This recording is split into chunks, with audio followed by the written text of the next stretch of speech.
Kickbox Тулааны спортын холбооны ерөнхий найрын бичгийн дарга Алтан бүрэгтэй уулзсан дараах мэдээллийг бэлтгэлээ. Монголын Kickbox Тулааны спортын холбоонд олон улсын кикбоксing холбооноос энэ онд зохиогдох 48 тэмцээний урилга ирсэн байна. Манай тамирчдыг энэ оны тулаанууд эх сараас эхэлж байгааг нь тэд 2 дугаар сарын 2-нд Грекийн Афинд, 3 дугаар сарын 2-оос 4-нд Ирланд улсад, мөн энэ сарынхаа 11-нд Дани улсад, дараагаар нь Австрали улсад зохиогдох олон улсын тэмцээнд оролцохоор бэлтгэл сургуультай холбооны ерөнхий нарийн бичгийн дарга Алтан бүрийн удирдлагын доор эрчимтэй хийж байна. Тэгэхээр одооноос ерөөс 2008 он гараад ерөөс энэ Азийн олимпийн зөвлөлөөс зохиодог олон улсын спортын холбооноос зохиодог энэ тэмцээнүүдэд оролцох тамирчдыг сонгон шалгаруулж авах, эднэрийг дуршлагжуулах, залуу тамирчдын ур чадварыг нэмэгдүүлэх ийм шаардлагатай байгаа л да.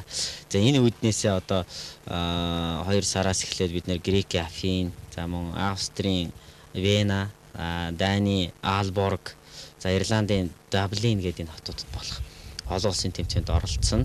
За мэдээж энэ багийн бүрэлдэхүүнд одоо сүүлийн үед ур чадвар одоо өсч яваа залуу тамирчдаас ихэнх одоо тамирчтай бүрдүүлсэн байгаа.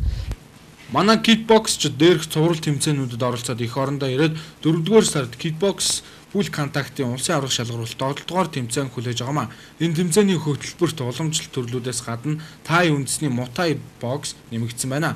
Энэ жилийн улсын аврах шалгаруулах тэмцээнд амжилттай оролцсон тамирчдаас 2009 онд Вьетнам улсад болох Азийн заалны 3-р наадамд оролцохыг тамирчдыг сонгон шалгаруулж авах юм байна. Өнөөдөр Бээжин 2